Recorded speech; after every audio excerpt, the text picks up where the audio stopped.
Mistake, गलतियां, एक ऐसा वर्ड जिसके बारे में हर कोई जानता है, चाहे आप स्टूडेंट लाइफ में हो, चाहे रियल लाइफ में, चाहे आप स्कूल में हो, कॉलेज हो या प्रोफेशनल कोर्सेज कर रहे हो, इस वर्ड से आप अनजान नहीं हो। और आप जानते हो कि हर व्यक्ति जो आज सक्सेसफुल है वो अपनी गलतियों से ही सीखता है, गलतियों से ही आगे बढ़ता है, गलतियों को ही करके आगे बढ़ता है और सक्सेसफुल होता है। लेकिन समस्या ये नहीं है कि हम अपनी ही गलतियों से सीखें, क्या दूसरों के गलतियों से भी सीखा जा सकता है? तो आंसर इज यस। आप जानते हो कुछ गलतियां तो ऐसी होती है जिसके बारे में हमें पता ही नहीं होता है कि हम ये गलती कर रहे हैं। हम हमेशा हार्ड वर्क करते हैं। जितने भी स्टूडेंट है, चाहे वो 11th में हो, 12th में हो, प्रोफेशनल लाइफ में हो, हर व्यक्ति अपने बेसिस पर खूब हार्ड वर्क करता है, खूब मेहनत करता है। लेकिन कुछ गलतियां ऐसी हो जाती है जो उसे मालूम ही नहीं होता है कि वो गलतियां कर रहे हैं। ध्यान देना बेटा, जब भी बीइंग अ टीचर मैंने पिछले कुछ सालों में ये रियलाइज किया है कि बच्चे को ये इस बात समझ ही नहीं आ रही है कि वो गलतियां कर भी रहे हैं, कहां गलती कर रहे हैं, क्या मिस्टेक कर रहे हैं।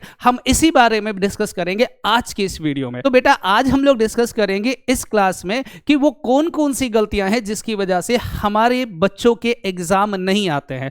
मैंने ऑफलाइन और ऑनलाइन कई सारे बच्चों से ये बात किया है, कई सारे बच्चों का टेस्ट लिया है, कई सारे बच्चों का पेपर चेक किया है और उसमें मैंने जो मिस्टेक देखा है वो मैं आज आप लोगों के साथ शेयर करने वाला हूं। तो लेट्स स्टार्ट। सबसे पहले बात करेंगे हम इसकी फर्स्ट मिस्टेक के बारे में। तो मेरे पास जो सबसे पहली मिस्टेक है, this is called ignoring theory. अब जानते हो चाहे 11th क्लास का बच्चा हो या 12th क्लास का बच्चा हो, वो मोस्ट ऑफ द स्टूडेंट जो होते हैं वो प्रैक्टिकल के पीछे भागते हैं। वो बच्चे मुझे कहते हैं सर आप जर्नल करवा दो, लेजर करवा दो, कैश बुक करवा दो, पार्टनरशिप करवा दो, एडमिशन करवा दो, रिटायरमेंट करवा दो। लेकिन जैसे ही मैं बात करता हूं थ्योरी के बारे में तो उसे बुखार आ जाता है। सर थ्योरी मत करवाओ प्लीज, थ्योरी मत लो।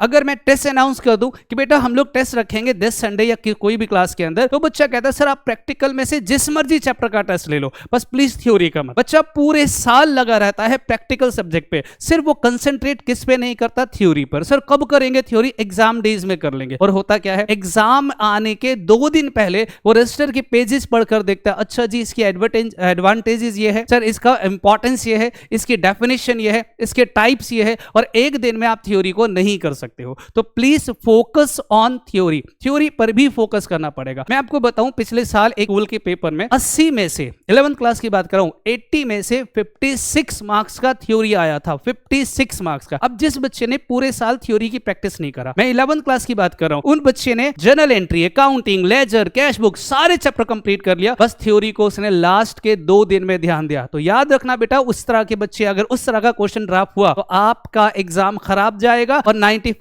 का सपना बिल्कुल अधूरा रह जाएगा। दूसरी बात, अब जानते हो बेटा कि जितने भी लोग, खासकर मैं गवर्नमेंट स्कूल के टीचरों की बात करता हूं, जो पेपर को चेक करने में थोड़ी सी कोताही बरतते हैं, जिनको लगता है कि ऐसा पेपर ड्राफ्ट करें जिससे हमें चेक करने में ज्यादा मेहनत ना करना पड़े, वो सबसे ज्यादा थ्योरी डालते हैं। क्योंकि प्रैक्टिकल के क्वेश्चंस को सॉल्व करने के लिए, प्रैक्टिकल के क्वेश्चंस को चेक करने के लिए हमें ज्यादा टाइम देना पड़ेगा, उसकी कैलकुलेशन चेक करनी पड़ेगी, उसके मार्क्स स्टेप बाय स्टेप हमें चेक करना पड़ेगा। लेकिन थ्योरी की अगर बात करें तो थ्योरी में करेक्ट इनकरेक्ट पढ़ा और मार्क कर दिया। इसी वजह से ज्यादातर जो मैंने देखा है स्कूल के टीचरों को, वो थ्योरी क्वेश्चंस ज्यादा डालते हैं as compare to practical question. तो please don't ignore theory, theory को बिल्कुल इग्नोर नहीं करना, नहीं तो आपके अकाउंटेंसी में मार्क्स नहीं आएंगे। अगर आप बात करते हो मैथ्स के बारे में तो थ्योरी की जरूरत नहीं है, कोई प्रॉब्लम नहीं है उसमें थ्योरी के लिए। लेकिन अकाउंटेंसी एक ऐसा सब्जेक्ट है और ये नया सब्जेक्ट है, और खासकर मैं 11th क्लास के बच्चों से कहता हूं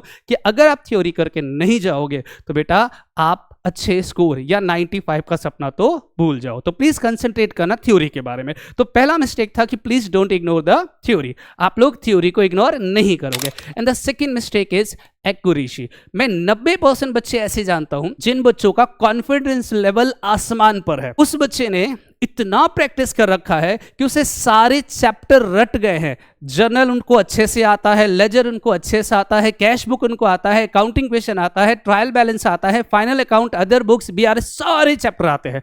बट दिक्कत क्या है, उनकी जो कैलकुलेशन है, उसकी जो एक्यूरेसी है, उसमें मिस्टेक। रीजन जानते हो इसका क्यों? क्योंकि आप लोग जब प्रैक्टिस करते हो तो उस टाइम पर आपके हाथ में मोबाइल या कैलकुलेटर होता है, और मोबाइल या कैलकुलेटर होने की वजह से आप कोई भी कैलकुलेशन करते हो, either in accounting question, either in cash book, either in BRS, either in final account और डेप्रिसिएशन। इन सब में आप लोग क्या करते हो सर? मोबाइल यूज करते हैं। कैलकुलेशन के लिए हमें मोबाइल यूज करना है।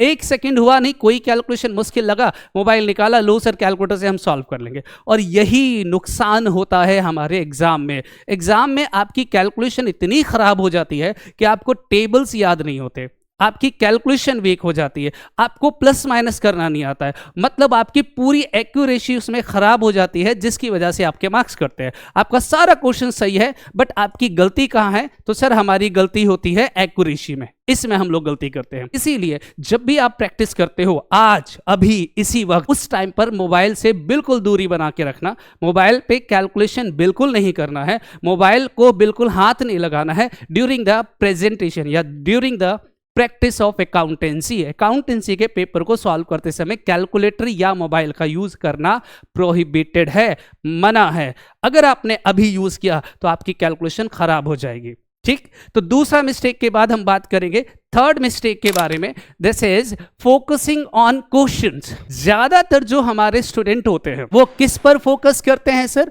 तो वो फोकस करते हैं क्वेश्चंस पे। वो किस पे फोकस करते हैं सर? क्वेश्चन पे फोकस करते हैं, नॉट कंसेप्ट। जबकि आपको किस पे फोकस करना चाहिए था? कंसेप्ट पे। जो बच्चे मेरे से ऑफलाइन पढ़ते हैं, जितने बच्चे मेरे बैचेस में आते हैं either in 11th class, 12th class और प्रोफेशनल क्लासेस, सभी बच्चों को मैंने ये बात बता रखा है कि बेटा आप पूरी टीएस ग्रेवाल प्रैक्टिस कर लो, आप पूरे डी के गोयल के क्वेश्चंस को पी जाओ खा। आप जितने भी ओसवाल के क्वेश्चन है सब के सब सॉल्व कर डालो, एक एक क्वेश्चन सॉल्व कर डालो। बट ध्यान रखना तब भी आपके मार्क्स नहीं आएंगे अगर आपने कंसेप्ट पे फोकस नहीं करा।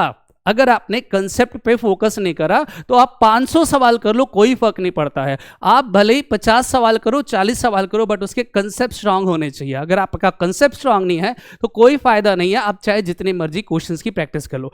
मोस्ट ऑफ द स्टूडेंट जो हमारे पास होते हैं वो क्या सोचते हैं कि सर हम क्वेश्चंस की प्रैक्टिस करेंगे। भैया आप क्वेश्चंस की जितनी मर्जी प्रैक्टिस कर लो, बेनिफिट नहीं होता है बेटा। आपको क्वेश्चंस के साथ कंसेप्ट की भी नॉलेज होना जरूरी है। आप जानते हो अकाउंटेंसी एक प्रैक्टिकल सब्जेक्ट है, इसमें कंसेप्चुअल सारी बातें होती है, आपको कंसेप्ट स्ट्रांग करना है, बस खत्म। फिर तो आप किसी भी बुक के क्वेश्चन उठाओगे आपको सॉल्व हो जाएगा। And the next mistake is this is called lack of practice. ज्यादातर बच्चे को मैंने ये नोटिस किया है बिफोर द एग्जाम कि सर एक बार क्वेश्चंस कर लेते हैं, आंसर आ गया, फिर कहते हैं भैया अब तो उसे लाइफ टाइम याद कर लिया हमने, अब हमें कोई दिक्कत नहीं है। लेकिन ऐसा नहीं होता है। आप जानते हो बेटा, जब तक आप प्रैक्टिस नहीं करोगे नहीं चलेगा। आपको प्रैक्टिस, अच्छा प्रैक्टिस का मतलब ही क्या होता है? बार बार क्वेश्चंस की प्रैक्टिस करना। हमने आज क्वेश्चंस की प्रैक्टिस करा, एक महीने बाद फिर वही क्वेश्चन एक बार दोबारा ट्राई करके देखो कि याद है या भूल तो नहीं गए। फिर 15 दिन बाद फिर उसकी प्रैक्टिस करके देखो, फिर 2 महीने बाद प्रैक्टिस करो।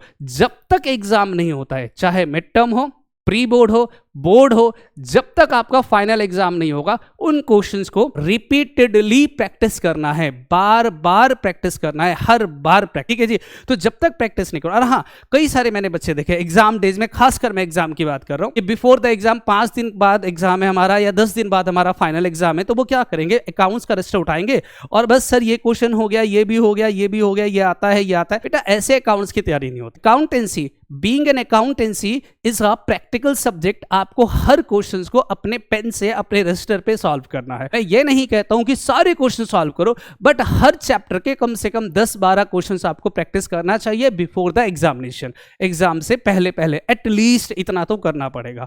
अगर आप ये सोच रहे हो कि क्वेश्चंस जो प्रीवियस हमने क्वेश्चन सॉल्व कर रखा है उसको सॉल्व करेंगे और उसके बेसिस पर हमें समझ में आ जाएगा, तो नहीं आएगा। ये प्रैक्टिकल सब्जेक्ट है, आपको इसमें प्रैक्टिस करना पड़ेगा। और प्रैक्टिस की कमी के कारण ही आपके क्वेश्चंस गलत होते हैं, आपका क्वेश्चन छूटता है, आपकी स्पीड स्लो होती है। ये सारी के सारी प्रॉब्लम्स कब में आती है? लैक ऑफ प्रैक्टिस, आपकी प्रैक्टिस की कमी के। The next mistake is that is called time management. जैसा कि मैं पहले भी बता चुका हूं कि एग्जाम में अगर टाइम मैनेजमेंट नहीं मेंटेन किया आपका पेपर छूट जाएगा। 11th क्लास में सबसे बड़ी प्रॉब्लम्स क्या होती है पता है आपको? आप लोग जब डब्बे बनाते हो ना, डब्बे जब आप लोग डब्बे बनाते हो तो डब्बे बनाने में ही, अकाउंट्स बनाने में ही आपका आधे से ज्यादा टाइम खराब हो जाता है। क्वेश्चंस कब करोगे? और क्वेश्चंस नहीं करोगे पेपर छूट जाएगा। तो इसीलिए आप जब भी पेपर की प्रैक्टिस करो तो आप हमेशा फॉर्मेट बनाकर प्रैक्टिस करो। दूसरा, एग्जामिनेशन रूम में जब बैठो तो टाइम की कैलकुलेशन करके बैठो। कैसे सर? मैंने पहले भी बताया था, आज फिर रिपीट कर रहा हूं कि अगर आपका पेपर 80 मार्क्स का आता है, 80 मार्क्स का, तो आप इसे मैक्सिमम 160 मिनट में सॉल्व करो। इसका मतलब यह हुआ कि एक नंबर का सवाल को सॉल्व करने के लिए, एक नंबर के सवाल को सॉल्व करने के लिए आप मैक्सिमम 2 मिनट दोगे। कितने मिनट दोगे जी? 2 मिनट। अरे कहां गया ये? एक नंबर के सवाल को सॉल्व करने के लिए मैक्सिमम कितना दोगे जी आप? 2 मिनट, इससे ज्यादा नहीं। अगर इससे ज्यादा टाइम आप लगा रहे हो तो इसका मतलब है आपका पेपर छूट जाएगा। अब सोचो, अगर एक नंबर के सवाल के लिए हम 2 मिनट दे रहे हैं तो 80 नंबर के सवाल के लिए 160 मिनट, और हमें एग्जाम में मिलता है 180 मिनट। 3 घंटे मिलते हैं ना बेटा। तो 180 में से 160 मिनट हमने पेपर सॉल्व करने का टाइम टेबल फिक्स कर दिया। अभी मेरे पास रिजर्व कितने बच गए? 20 मिनट। और इस 20 मिनट का हम लोग यूज करेंगे कहां पर? रिजर्व में। रिजर्व का मतलब क्या होता है कि सर अगर मान लो कोई क्वेश्चन मुश्किल हो गया तो उसमें थोड़ा इसको यूज कर लेंगे, लास्ट में टाइम बच गया तो फिर इसी टाइम को यूज करेंगे कैलकुलेशन चेक करने में, इसी टाइम को यूज करेंगे अपनी प्रेजेंटेशन को ठीक करने के अंदर। तो इसका मतलब है कि एग्जाम में टाइम मैनेजमेंट जरूरी है।